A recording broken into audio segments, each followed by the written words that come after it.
Founders say they want A players, but why do then so many companies have it max to A players and most of them none? Could it be that founders are afraid of hiring them? Let's find out. Founders deep down are afraid of being outshined. They are scared of giving up control. They don't want to pay for thinkers because they don't think their business actually deserves them. And worst of all, they subconsciously sabotage high performers because it threatens their identity. That's where the real edge is, a founder who can handle being challenged and still lead.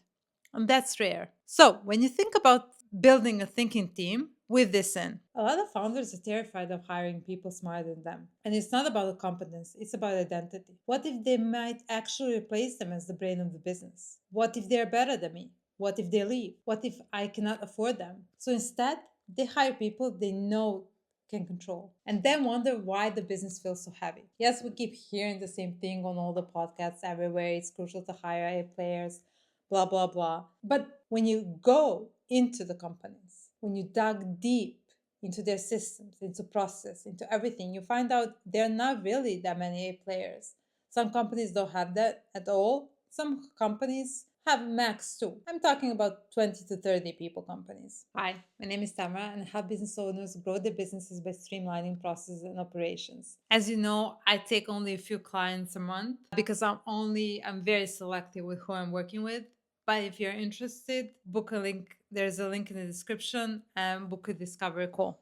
So let's see if we are the right fit. So let's start with the root of the issue, and that's identity. Founders say they will help, but deep down, they don't want to give up control. They don't trust anyone will care as much. And they have this running fear, what if they're better than me? What if they found out I don't have it all figured out? This is where it gets real. Most founders don't really want A players. They want A minus players, B players even. Smart enough to execute, but not smart enough to challenge them. That way, they get to stay in the control and also feel indispensable. But the price of that control is that you become the bottleneck. You're the default approver, firefighter, decision maker, strategist, everything.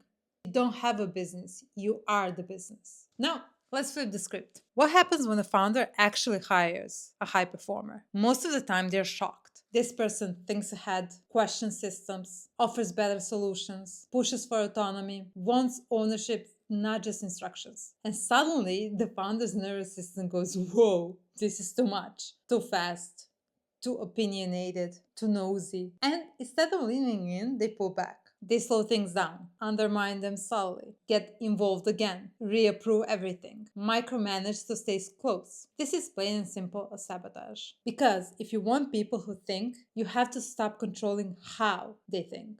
A thinking team isn't just smart people. It's a culture, and it looks something like this. People solve, they don't escalate. People take ownership of outcomes, not just tasks. People challenge assumptions, even the founders. People feel safe to fail and recover. People are paid for impact, not hours. You'll hear them say, here's what I decided. This isn't working. Let's kill it. Here's a faster way to do it. They don't want to be told what to do. They don't want to be managed. They don't want to have, I don't know, Slack message every 1 hour how it's going. Because you build a kind of environment where they're trusted, they're backed, and they're valued. And that only happens when you, as a founder, stop hiring people you can control. All right, now let's get tactical. You want to build a team that moves fast, moves the business forward, even when you're not in the room. So, hire people with integrity. They'll do the right thing even when no one's watching. Hire people with ambition, not just job title ambition, growth ambition. Hire people with a clear mind. No limiting beliefs, no drama, no learned helplessness. Hire people with good energy. You should feel more energized after talking to them, not drained. Culture fit, not just get along, but truly align with how you want to build. Skills are optional. You can teach skills, but you cannot teach hunger. A players are the one who give a shit, who think independently, and who raise the standard for everyone else in the company.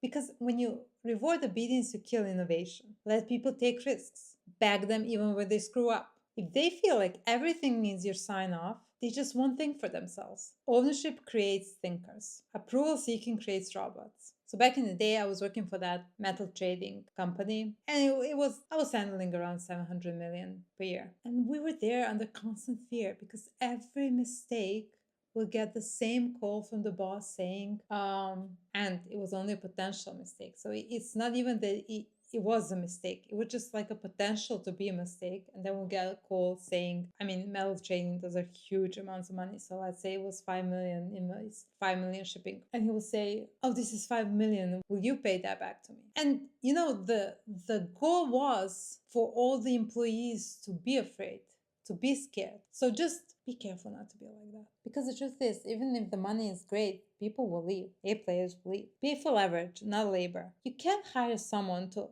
think like an owner and be paid like a task doer. A players do cost more, but they create more. You're not buying hours, you're buying leverage. That one person who frees up your mind, your calendar, your sleep, I bet you think is worth every dollar. And here's the uncomfortable truth. You can't build a thinking team if you're scared of being challenged or if your ego is too big. You have to become a leader who welcomes disagreement, encourages debate, backs their team even when it fails. You have to get used to not knowing all the answers, letting people do things differently than you would, trusting others with your vision.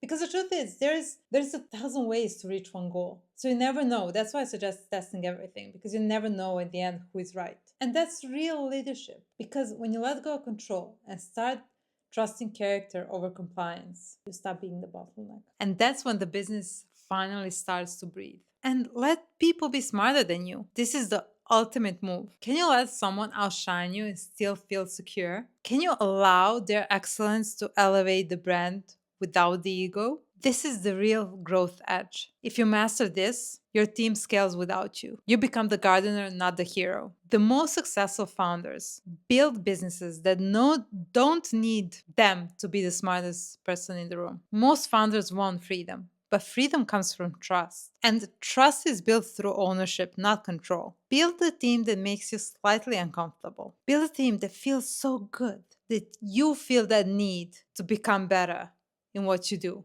That's the one that will set you free. Okay, guys, thanks for watching. Thanks for tuning in.